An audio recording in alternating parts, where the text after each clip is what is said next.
Hello मैत्रिणींनो, कशा आहात सगळ्याजणी? मस्तच असणार आहात. तर मागच्या 2 ब्लॉगमध्ये तुम्ही पाहिलंच असेल की मी माझ्या बहिणीकडे गेली होती आणि तिथे आम्ही भरपूर फिरलो होतो, शॉपिंग केलं होतं. तर आता माझ्या ह्या व्लॉगमध्ये मी तुम्हाला माझं शॉपिंग शेअर करणार आहे. तर मी काय काय शॉपिंग केलं ते तुम्ही पाहणार आहात. तर हे मी काय काय घेतलं हे दाखवते तुम्हाला. हे एक लोटस घेतलं आहे मी मेटलचं. जसं की मी वैभव लक्ष्मी व्रत वगैरे करत असते. परत दिवाळीतसुद्धा आपण लक्ष्मीपूजन वगैरे करतो. तर मला असं लक्ष्मी मातेला सजवून असं ठेवण्यासाठी एक कमळ हवंच होतं. तर ते मला भेटलं. खूप छान वाटलं, आवडलं, घेतलं. मेटलचं आहे हे आणि मस्त पिंक कलर केलेला आहे पाकळ्यांना, त्यामुळे खूप छानच गेटअप लूक येतो त्याचा. आणि एक हे असा छोटासा कमळाचा दिवा पण घेतलेला आहे मी. छोटा म्हणजे छोटा नाही आहे तितका तो, त्या लोटसच्या कम्पॅरेटिव्हली छोटा, पण मोठाच दिवा आहे. तर हे असं सजावटीसाठी मला खूप उपयोगी पडणार आहे म्हणून मी घेऊन ठेवलं. हे घेतलं आहे मी हळदी कुंकवाचं भांडं. मला असं झाकण असलेलं हळदी कुंकवाचं भांडं घ्यायचं होतं. तर ते पितळेचं हळदी कुंकवाचं भांडं मी घेतलं भाईंदरवरून. जे जसं तुम्ही मागच्या ब्लॉगमध्ये माझ्या बघितलंच असेल की आम्ही तांब्या पितळेच्या भांड्यांची पण खरेदी केली माझ्या बहिणीने वगैरे. तर त्याच्यात मला हे खूप आवडलं हळदी कुंकवाचं म्हणून घेतलं. मग हे तडक्याचं भांडं घेतलं मी. माझ्याकडे होतं, पण ते खराब झालं. नॉनस्टिक होतं. मी नॉनस्टिक वगैरे हल्ली सगळं वापरणं बंद केलं आहे. ह्या घेतल्यात मिसळणाच्या वाट्या. मिसळणाच्या डब्यातल्या वाट्या माझ्या प्लॅस्टिकच्या होत्या, त्यामुळे त्या डिस्कार्ड करून मी ह्या अशा स्टीलच्या वाट्या घेतलेल्या आहेत. जरा मोठ्याच घेतल्या आहेत, म्हणजे भरपूर राई जिरं वगैरे काढून ठेवता येतं. आता मी काय घेतलं आहे, तर हा आहे टोप. हा ट्रायप्लायचा टोप आहे. बिर्याणीसाठी स्पेशली मी घेतलेला आहे. बिर्याणी, पुलाव वगैरे असं बनवण्यासाठी असा हाय गेजचा हा टोप मी घेतलेला आहे. हे 2 क्यूटचे ग्लास मी घेतलेले आहेत. हे पितळेचे आहेत. अगदी नॉस्टॅल्जिक फील झालं मला यांच्याकडे बघून. आम्ही जे ठाण्याला शॉपिंग केलं होतं ना, तिथून हे ग्लास घेतलेले आहेत आम्ही. तर त्याच्यावरचं कोरीव काम तुम्ही बघू शकता, खूपच सुंदर आहे. मी लहान असताना ना, आमच्याकडे असे लहान म्हणजे अगदीच लहान, अगदी ज्युनियर सिनियर के जीमध्ये असताना आमच्याकडे हे अशा प्रकारचे ग्लास होते पितळेचे. मला अगदी ते बघून ना त्याचीच आठवण झाली, म्हणून मग घेऊनच टाकली. खूप छान दिसत आहेत बघा. ही आहे ज्वेलरीची शॉपिंग. तर मी काय काय घेतलेलं आहे तुम्ही पाहू शकता. बांगड्या, कानातले, हे असे म्हणजे गोल्डचे वाटतील असे कानातले मी घेतलेले आहेत. कानातले आणि बांगड्या म्हणजे आपल्याला साडी वगैरे याच्यावर पेअरअप करता येतात. तर हे मातेश्वरी आर्ट ज्वेलर, मी बोरिवलीचं इंद्रप्रस्थाचं दुकान तुम्हाला दाखवलं होतं, तिथूनच हे शॉपिंग केलेलं आहे हे सगळ्याचं. तर तुम्ही बघू शकता. मी तुम्हाला ओपन करूनच दाखवते कसं वाटतं आहे ते. पहिले तुम्हाला बांगड्या दाखवते. ह्या अशा 2 बांगड्या घेतल्या आहेत मी. बांगड्या म्हणण्यापेक्षा ते असे तोडे टाईप तसं आहे हे. आणि ह्याच्यामध्ये ना असे बारीकसे लाल खडे आहेत त्याला बांगड्यांना. ते आता कॅमेऱ्यात नीट दिसत नाही आहेत, पण त्याला लाल असे बारीक छोटे छोटे खडे आहेत, त्यामुळे ते खूप क्यूट वाटतात त्या बांगड्या. ह्याच्यामध्ये अशा हिरव्या बांगड्या किंवा मॅचिंग साडीला मॅचिंग अशा बांगड्या घातल्या तर खूपच छान दिसतं.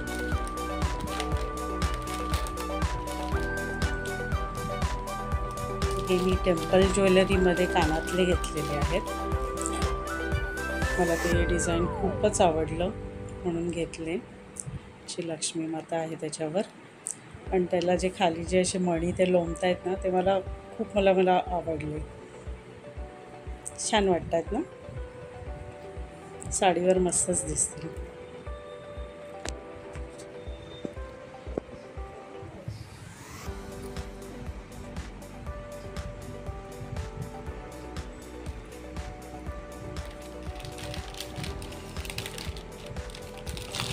हे 2 टॉप्ससुद्धा घेतलेले आहेत. माझ्या आईकडे असे सोन्याचे होते, तसेच मी हे असे ब्रासमध्ये घेतलेले आहेत. हे ब्रासमध्ये आहेत, ही सगळी ज्वेलरी जी मी दाखवते आहे ना ती सगळी ब्रासमध्ये आहे. त्यामुळे त्याचं शाईन कधीच कमी होणार नाही. फक्त परफ्यूम्सपासून वाचवायचं आहे ना, परफ्यूम वगैरे मारायचं नाही आहे त्याच्यावर. बाकी पाण्यात भिजले तरी काही होत नाहीत. झुमकेसुद्धा बघा किती सुंदर आहेत. आवडले, घेऊन टाकले. क्यूट आहेत ना. तर अशी माझी सगळी शॉपिंग. चला आता जरा जेवणाचं बघूया. तर हे मूग घेऊन आली होती मी आत्ताच जाऊन. हे शॉपिंगचा ब्लॉग बनवला आणि मी बाजारात जाऊन जरा मोड आलेले मूग घेऊन आली. त्याच्यासाठी घेतलेलं आहे सुकं भाजलेलं खोबरं आणि ओल्या नारळाचा चव, 2 कांदे, टोमॅटो 1 मोठासा आणि कढीपत्ता.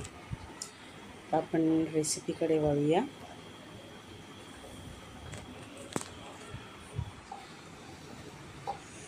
तर हे जे भाजलेलं सुकं खोबरं आणि ओला नारळाचा चव हे दोन्ही एकत्र करून मी वाटून घेणार आहे. आता मी दोन्ही एकत्रच ग्राइंडरला लावते. तर ह्याच्यामध्येच मी थोडी हळद घालणार आहे. तर साधारण अर्धा चमचे हळद घातलेली आहे त्याच्यामध्ये. तर 1 चमचा जिरं घालूया.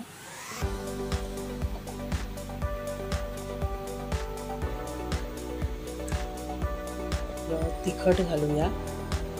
हा मालवणी मिक्स मसाला आहे माझा, तो घातला आहे मी. आता तुम्हाला जेवढं तिखट आवडतं त्याप्रमाणे तुम्ही करा आणि क्वांटिटी आहे त्याप्रमाणे. हा गरम मसाला रेडीमेड तो घातलेला आहे.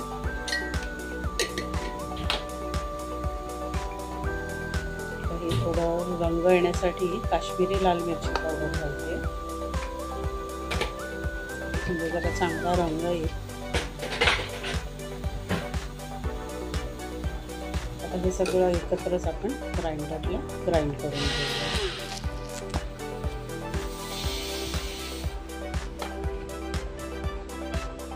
आता हे चॉपरमध्ये मी कांदे बारीक करून घेते. चॉपर खूपच बरं पडतं कांदे वगैरे बारीक चिरण्यासाठी. मी 2 किंवा 2पेक्षा जास्त कांदे असले ना सरळ चॉपरलाच लावते. ते बरं पडतं, खूप टाईमही सेव्ह होतो आणि पटापट चिरलं जातं याच्यामध्ये आणि अगदी एकसारखे तुकडे होतात त्याचे. तुम्हाला जेवढं बारीक पाहिजे असेल तेवढं तुम्ही बारीक चिरू शकता ह्याच्यामध्ये.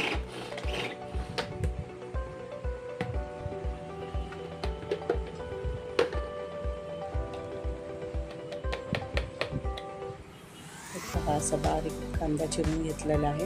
आता मी कुकरमध्येच तेल थोडं गरम करायला ठेवलं होतं आणि आता त्याच्यातच आधी मी हे पापड, कुरड्या वगैरे सगळं तळून घेणार आहे आधी आणि मग त्याच भांड्यामध्ये आपण मुगाची भाजी करायला ठेवली आहे.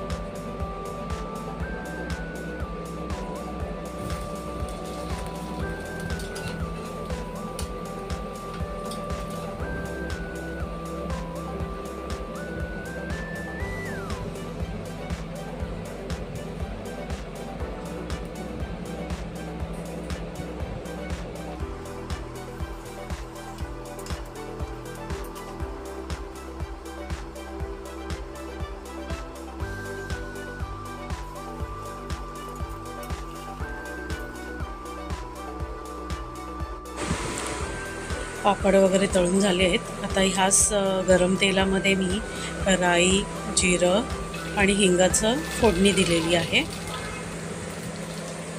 फोडणी तडतडली की कांदा घालायचा आहे चिरून ठेवलेला.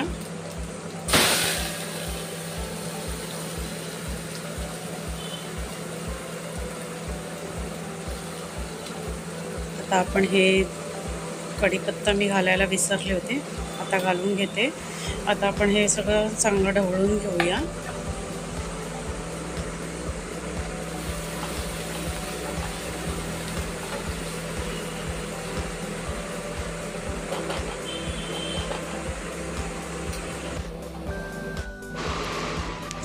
तर आता कांदा आपला छान भाजून झालेला आहे गुलाबी रंगावर.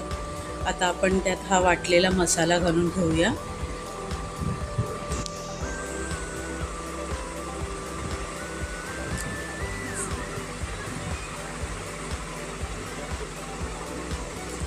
हे सगळं मिश्रण चांगलं परतवून घ्यायचं आहे.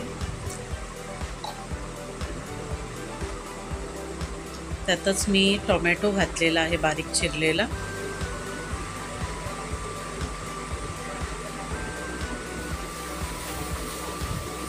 आता हे सगळं चांगलं ढवळून घेऊया.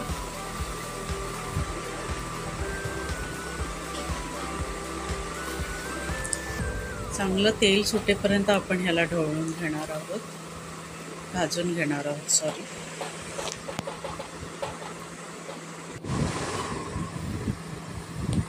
हा जो मसाला तयार केला आहे ना आपण, त्यामुळे ह्या भाजीला ना असा मस्त तर्री येणार आहे. तर ही तर्री आणि मस्त त्याची डेन्सिटी पण खूप छान होणार आहे. त्यामुळे आपल्याला आमटी किंवा वरण याची काही गरज पडणार नाही भातासोबत. आपण डायरेक्टली भातावर ही भाजी म्हणण्यापेक्षा आमटीच म्हणूया आपण कडधान्याची. तशा टाईपचं असं लबदबीत असं हे तयार होणार आहे मिश्रण. तर आता मूग घालून घेऊया, मोड आलेले.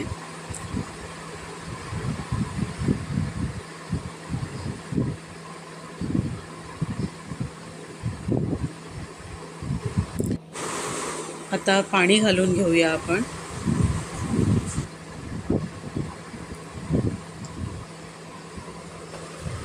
आता तुम्हाला ही भाजी जितकी पातळ हवी आहे तेवढं तुम्ही पाणी घालू शकता ह्याच्यामध्ये. पहा मी ह्या डेन्सिटीची ठेवलेली आहे ही आमटी. आम्हाला तिघांना पुरेल एवढी केलेली आहे. तुम्ही पाणी थोडं कमी किंवा जास्त करू शकता, पण एवढं पाणी घातलं ना तर छान तयार होईल त्याला मस्त तर्री येईल. अजून थोडं पाणी घालते आहे, पण ते शिजताना ना थोडंसं पाणी अजून ॲब्झॉर्ब होईल.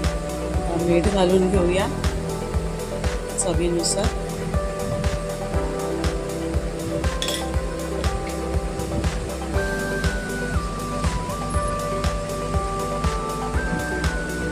आणि एकदा चांगलं ढवळून घेऊन कुकरला झाकण लावून. एक शिट्टी झाली तर आपली भाजी तयार. चला जेवायला बसूया. मी आंबोळ्या केल्या आहेत ह्याच्यासोबत आणि थोडा भातही केला आहे. तर सुरुवात आंबोळ्यांनी करतो. अच्छा ताट किती छान दिसतंय. कुरड्या, गोड लोणचं, आंबोळ्या आणि ही भाजी.